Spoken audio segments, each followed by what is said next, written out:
안녕하세요. 건강전도 유튜버 지아밤맘입니다. 오늘은 51년 동안 한 번도 다이어트를 하지 않고도 늘 비슷한 몸무게를 유지할 수 있었던 실제 방법에 대해서 얘기해 볼까 합니다. 여러분들은 지금까지 각종 미디어에서 제시하는 다이어트 방법들이 왜 효과가 없다고 생각하시나요? 거기에는 상업적 목적을 공익으로 포장한 다이어트가 대부분이기 때문이라는 것을 잘 아실 줄 압니다.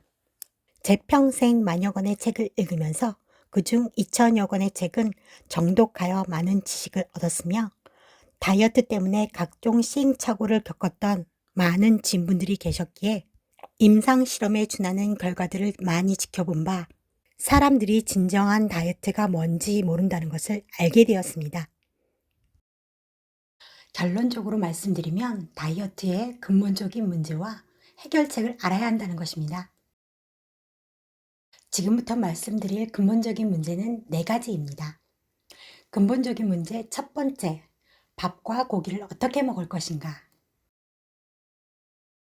저번 콘텐츠에서도 말씀드렸듯이 인간의 진화 상태는 사냥과 수렵으로 생활하던 원시 시대의 사람들의 그때 그대로의 상태라고 합니다.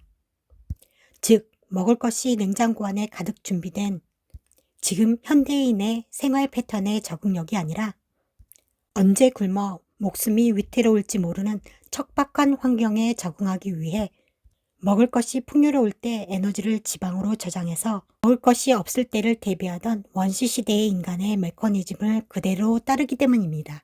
목숨이 위태로울 정도로 에너지가 부족할 리 없는 지금 현대의 사람들이 많은 잉여분의 에너지를 섭취한 결과가 비만해지는 이유입니다. 그럼 살이 찌지 않기 위해 칼로리가 높은 음식을 먹지 않으면 될까요? 잉여의 칼로리가 지방으로 저장되는 원리는 칼로리가 높은 음식을 많이 먹고 에너지를 발산하거나 운동을 하지 않고 남게 된 에너지가 지방으로 저장되는 것이 아니라 자, 지금부터 진짜 중요한 이야기입니다. 비만은 살찌는 칼로리 음식을 먹기 때문에 살이 찐다는 것이 지금까지 밝혀진 의학적 사실입니다. 여기서 살찌는 음식이란 가공 탄수화물 식품, 떡, 면, 과자, 빵, 케이크, 설탕으로 된 음식, 그리고 액상과당 등입니다.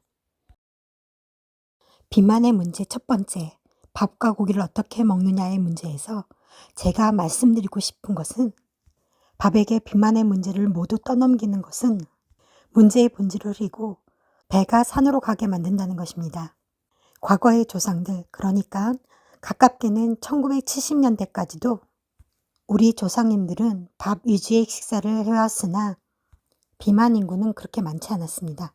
물론 여기서 말하는 밥은 백미가 아니라 잡곡과 콩을 섞은 밥이라는 것을 말씀드립니다. 일각에선 원시시대의 식단처럼 저탄고지, 그러니까 고기 위주의 식사를 해야만 살을 뺄 수 있다고 말씀하십니다. 그러나 그건 원시시대 사람들이 사냥으로 얻은 고기만이 주식이라 보는 데서 오는 명백한 오류입니다. 그 시대 사람들이 매일 사냥에 성공했다는 가정 하에서만 성립되는 학설인데 실제 상황에선 매번 사냥을 성공할 수 없었기에 자연에서 나는 버섯류, 과일류, 야생 콩류, 야생밀, 구근류, 야생쌀, 견과류, 벌레, 그리고 바다를 접해 생활하던 수렵인들은 어패류 등 사냥 외에도 수렵과 채집을 통해서 다양한 식품을 섭취하는 잡식성 동물이라는 것이 더 정확한 사실입니다. 육식을 많이 하는 식생활 방식은 오히려 비만을 부르는 원인이 되며 각종 질병의 원인이기도 합니다. 조상님들의 식문화에 대한 기록을 보더라도 세종대왕님과 같이 고기를 좋아하고 많은 양의 고기를 섭취할 수 있었던 왕족이나 양반님들께서는 각종 종기와 암, 당뇨병, 고혈압 등 질병을 앓았으며 영조대왕이나 일반 서민들처럼 채식 위주의 식습관을 가진 분들은 비만하지 않았다는 것이 자료에 남아 있습니다. 두 번째, 장애 환경을 어떻게 바꿀 것인가입니다. 장내 미생물의 역할이 건강에 미치는 영향은 아주 크고도 많습니다. 그 기능을 살펴보면 에너지 생산, 면역계 기능 강화, 유해 박테리아 성장 억제, 정신 건강에 영향을 미치는 호르몬 생산과 조절, 지방 축적 조절, 그리고 비타민 생산과 관련된 인간 생명체 필수적 기능을 수행합니다. 그리고 장내 유해균인 뚱보균이 많아져 장내 불균형이 될 경우 비만과 장누수, 민감성 대장증후군, 크론병 등 각종 질병이 발병됩니다. 발병의 원인은 육류의 단백질, 육류의 지방, 당류 등 뚱보균이 좋아하는 먹이가 풍부해서이기 때문입니다. 세 번째, 간헐적 단식은 해야 하나입니다. 인간의 역사를 살펴보면 인류가 시작된 후 19세기까지 하루 3끼를 먹는 식습관은 존재하지 않았습니다. 오늘날 같이 3끼를 꼬박 드시고도 사이에 간식을 드시는 습관은 자신의 부와 명예를 과시하기 위한 인간 허영심에서 시작된 200년도 안 된 잘못된 역사입니다. 너무 많은 잉여의 영양소를 내 몸에 가득 채우는 잘못된 식습관은 많은 질병의 원인이 됩니다. 그 이유는 인간의 신체의 메커니즘은 모자란 것에 방어 기제가 작동하여 싸워 이기는 것에 진화 발달해 왔으므로 쓰고 남은 넘치는 영양소는 몸 곳곳에 쌓여 나에게 치명적인 독이 됨을 이해하셔야 할 것입니다. 네 번째, 비스페놀 A와 같은 환경 호르몬 문제입니다. 플라스틱 발명 이후 환경 호르몬의 문제가 심각해지고 있습니다. 화학 물질인 비스페놀 A는 소량으로도 우리 몸에 잔류하여 우리 몸을 교란시킨다고 합니다. 절대 그럴 일이 없는데 음식을 섭취할 수 없는 경우를 대비하게 만들어 계속해서 폭식을 유도하고 지방 조직에 칼로리를 쌓게 하는 재앙을 불러오게 합니다. 가공 처리된 이미 만들어진 음식을 플라스틱 용기에 데워 먹는다는 것은 내 삶을 포기하는 것과 마찬가지입니다. 이제 원론적인 다이어트 문제의 해결책을 찾아보겠습니다. 문제 해결의 첫 번째 답은 밥, 국, 조림이나 구이, 전, 숙채, 생채, 김치 등 가공식품을 제외한 잘 구성된 한 식단은 우리 몸에 진정으로 필요한 영양 성분을 완벽하게 얻을 수 있는 최상의 식단입니다. 다이어트가 아니더라도 내 몸을 생각하신다면 한 끼를 먹더라도 소중하게 생각하시어 한 식단으로 바꾸시기를 바랍니다.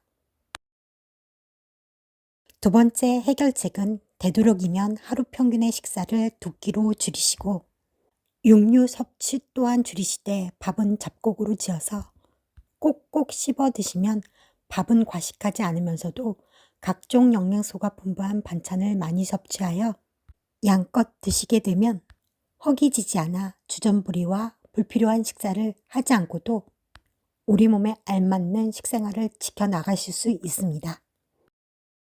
세 번째 해결책은 장내 미생물 중 유익균의 먹이인 식이섬유와 유산균을 제철 야채와 과일, 그리고 된장과 김치 등 발효식품인 음식을 통해서 섭취하셔야 장까지 도달해 장에 미치는 영향사고가 극대화됩니다. 네 번째 해결책은 고기의 지방은 최대한 줄이시고 올리브유나 들기름, 어패류의 오메가3 지방산 등으로 기름지게 식사를 하시기 바랍니다. 위와 같이 몸에 좋은 지방은 혈류 건강에 최고의 식사법이며 또한 포만감을 오래 유지하게 함으로써 잦은 음식 섭취를 막아줍니다. 마지막 다섯 번째 해결책은 일회용품 용기에 먹게 되는 음식은 가급적 피하시고 모든 식생활의 용기는 도자기, 스테인레스, 유리로 모두 교체하시길 바랍니다. 이로써 원론적인 4가지 문제점과 그것을 해결할 솔루션 5가지를 알아보았습니다. 5가지 해결책이 쉽지 않은 분들도 계실 거라 생각이 됩니다. 저도 한때 잦은 회식으로 인해 고기와 술 위주의 생활 습관에 길들여져 생활했을 때에는 살이 찌기도 했으며 당뇨 전 단계에 고혈압 증후군까지 있었으나 저 같은 경우는 좀 극단적이긴 하지만 10여 년간 육식을 끊고 건강식으로 유지한 결과 다이어트를 하지 않아도 늘 비슷한 체중을 유지하며 건강하고 노화를 느끼지 못하는 생활을 유지하고 있습니다. 다이어트에 관하여 아직까지는 이보다 정확한 해결책은 없습니다.